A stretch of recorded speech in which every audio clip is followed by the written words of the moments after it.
Hi guys, this video was recorded last week during the physical test done with my athletes under 17 soccer players. The test was the counter movement jump. This test is normally used to evaluate the muscle power of the athletes through the jump height. Considering that this kind of vertical test is frequently used by the coaches, the technical and the strategy used by the players in attempt to reach the maximum jump can vary in many circumstances. However, the instruction given here was to try to jump as high as they could using a fast eccentric concentric phase in order to maximize the benefits of the strengthening shortening cycle.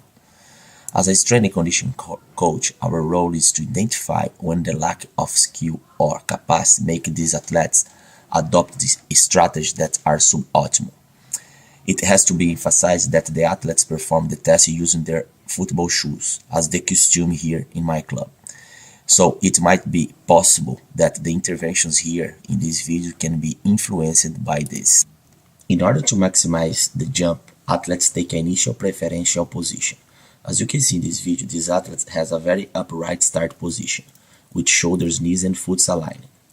Despite the fact that we can see in the literature that a larger knee angle flexion can allow the jumper apply a greater amount of vertical impulse and consequently jump higher, it seems that the angle of knee flexion adopted by this player is consistent with his optimal muscular length for force production.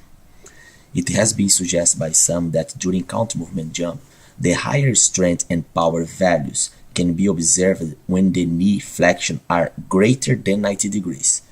Based on this, it might be that this athlete has a lack of strength. The reason I'm saying that is, as you can see in the video, even utilizing a fast counter movement jump, this athlete is not able to apply a great amount of vertical impulse and consequently have a higher jump. It seems that a lack of strength of this athlete is compromising his ability to do that, as he has jumped 20% less than his group average.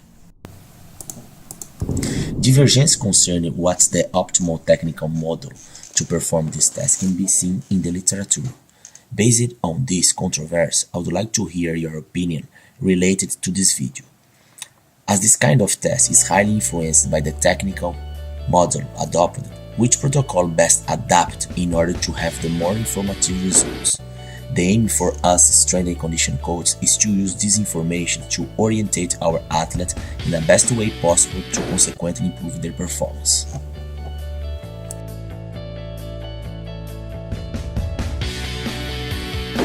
This next athlete is a taller one with a capacity to jump in the average of the group. Although he is able to execute a better test than the other one, he utilized a technical movement that I consider suboptimal for this particular test. The accentuated trunk flexion here might interfere in the test, which might take a misinterpretative result.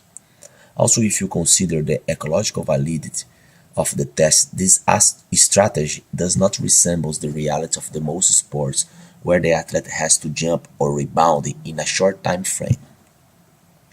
But the main issue here is that when the athlete leaves the floor, he is not able to maintain the foot in the same position. One of the recommendations is that during the flying phase, you keep the foot in the same position in order to allow a safe landing. As we can see now, his ankles crash internally with the toes pointing forward. This lack of skill totally compromises his landing. As we can see, when he touches the floor, his knees and hips moving forward. This could be problematic for his back and his knees. The ideal approach here is to teach these athletes in how to land properly during plyo sessions.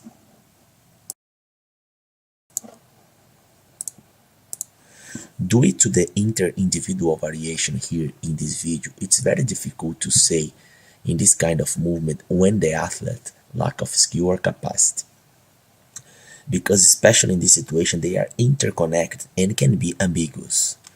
For this reason, I would like to know your opinion in relating to this, and all kind of comments are most welcome. Thanks for watching.